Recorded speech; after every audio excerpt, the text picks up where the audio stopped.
Hi everyone. Some of you will know me both from coaching and riding over the last 50 years or so. For those who don't know me or know of me, my name is Ernest Dillon. I've been teaching, coaching, a competitor, a trainer of horses for many years. For a long time I rode to a high level in both show jumping and eventing. I also trained to a respectable level in dressage.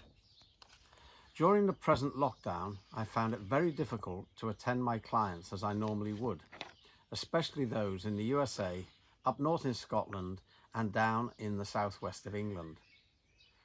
To try and combat this, I'm offering an online mentoring service. This will enable me not only to keep in touch with some of my very loyal clients, but hopefully make some new ones. The service will include live Zoom lessons, video critiques, FaceTime discussions, guidance with competition training, and other important services, including the very important tool, common sense. Trouble with common sense, it's not very common. I've been in the business a long time, and most people's perception of successful riders and trainers is that they're born of rich parents and have had privileged upbringing. Not so in my case. I came from a relatively poor background, raised in an inner city in the north of England. That city was Liverpool.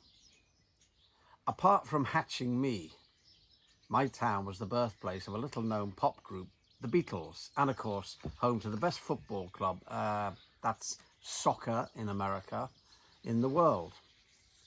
Liverpool was a very tough place to live in the years after the Second World War, and the only horses I saw were police horses or the ponies that pulled the milk carts, the ponies that pulled the trash carts, and the baker's vans.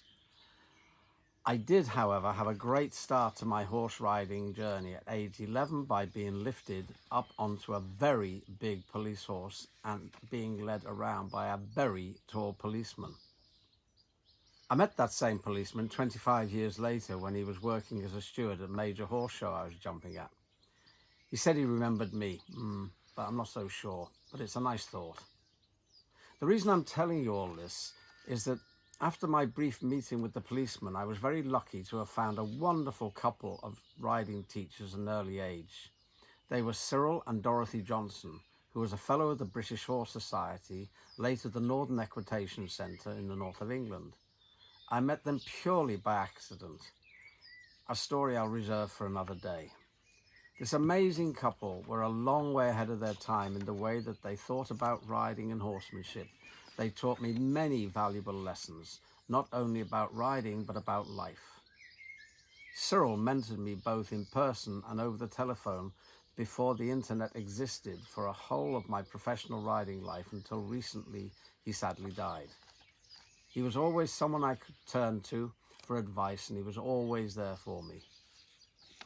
I now have a different passion, and that is to pass on as much of my knowledge to young people and not so young people at every level, every age, with the hope that I can help them get as much fun and satisfaction out of riding and being with horses as I did. I now have a young daughter who's excelling in her riding life at 11 years old. She loves to show jump and go across country. She also loves to ride bareback with just a halter on the horse's head and gallop around the fields. I think she's a bit crazy, but apparently so was I. I've always tried to study the great masters in all three disciplines in order that what I do pass on is useful and correct. My first priority is always the horse's comfort and well-being. Classical riding in any discipline is all about the horse, not the rider, which is why riders must learn to sit correctly and to have good feel for the horse's sensitivity. Nothing in the horse world can ever be rushed. Horses take a long time to learn, as do riders. One of my favorite quotes is, "If you do it right, it's hard to get it wrong." Correct is correct because it works. When people ask me about my life in general, I reply saying, well, I left school when I was 16 years old and I've been on vacation ever since. We must always remember why we ride horses, because we love them and because it's great fun. Please contact me for more details of what I'm offering on my online mentoring service. My contact details can be found on my website, www.ernestdillon-showjumping.co.uk. Thank you for taking the time to listen. Good luck to you all in your equestrian endeavours and my very best wishes.